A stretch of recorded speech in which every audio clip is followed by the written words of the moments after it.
This is a recording for archive purposes. The idea is to document Ted Hall's activities in connection with his work on the atomic bomb. In the summer of 1945, while the world celebrated the end of a war, a young man stood quietly in the library of Harvard University, running his fingers across the spine of a cookbook. Sunlight streamed through stained glass windows. Students chatted. Laughter echoed off marble. But he didn't hear any of it. His fingers trembled. His eyes flicked left, then right. No one was watching. Inside that cookbook, sewn into the binding with surgical precision, were hand-drawn schematics of the world's most terrifying invention, the atomic bomb.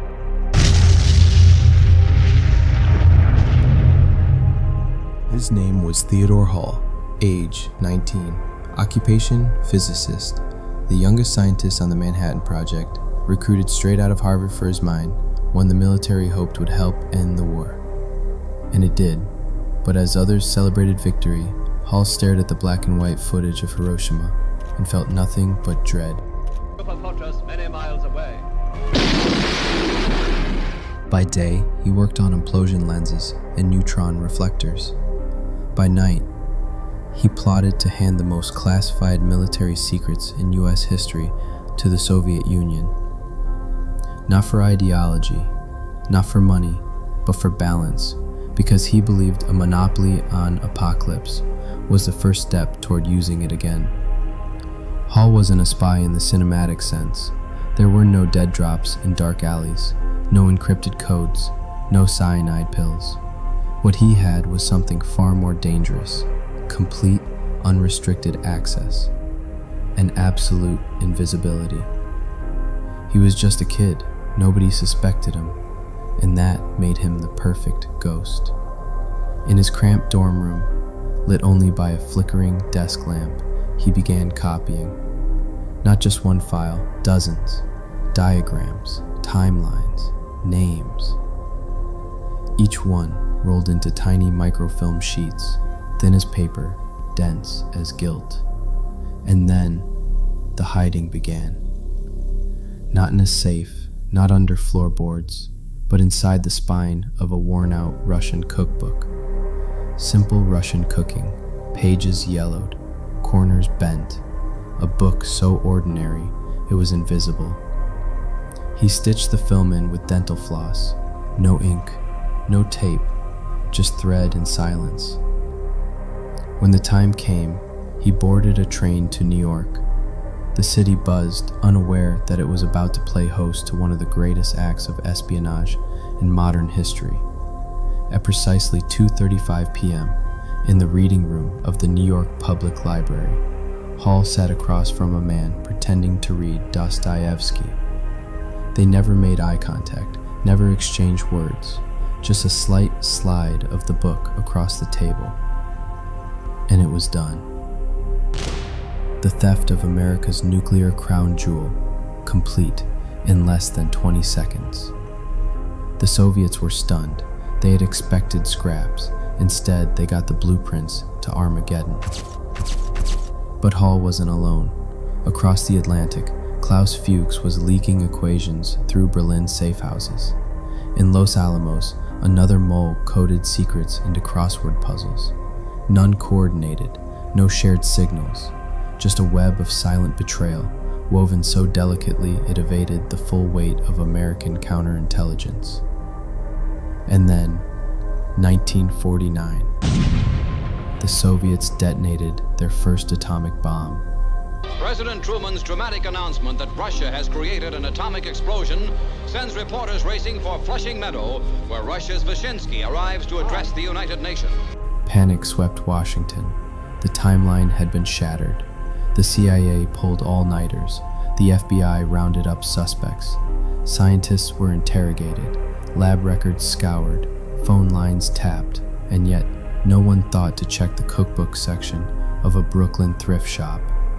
Back in Cambridge, Theodore Hall sipped coffee, watching the news, his face unreadable. He had done the unthinkable and walked away without a trace. The Bureau watched him for years. They trailed him to classes, bugged his phones, read his mail. But Hall never flinched.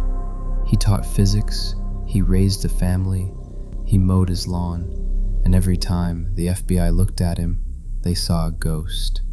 But ghosts leave trails, eventually. In 1995, decades later, a cryptographer named Meredith Gardner decrypted a single Soviet cable, Venona document number 1822. It mentioned a source, codenamed MLAD, young, promising, American. The timeline matched, the assignments matched, and then, finally, so did the name. Theodore Hall. By now, he was an old man, cancer-ridden, frail, eyes clouded with time, but his memory, razor sharp. He gave one interview, just one. Sitting under soft studio lights, he whispered, "It seemed to me the danger of atomic war was much less if both sides had the secret than if only one had it." No apologies, no theatrics, just logic, cold, flat, surgical. What made you do it? I guess a major factor would be compassion. The press called him a traitor, the left called him a hero, the right demanded his head. But the government did nothing. The statute of limitations had long passed, and the cookbook, it had vanished, like smoke. And that's the part that haunts intelligence officers to this day. That world-ending power didn't slip through briefcases or encrypted cables. It passed through the spine of a cookbook, folded between recipes for borscht and beet salad, not because he wanted war, but because he feared peace, controlled by a single trigger. History doesn't always come with drum rolls. Sometimes it hides in plain sight. In a quiet library, in the fingers of a teenager, in the spaces between what we think we know and what we never thought to check. And when that cookbook changed hands, so did the fate of the world. If this story made you think twice about what's hidden in plain sight, or who really decides the fate of the world, then don't let it end here. Hit subscribe for more untold stories, forgotten truths, and the secrets history tried to bury. Drop a comment below.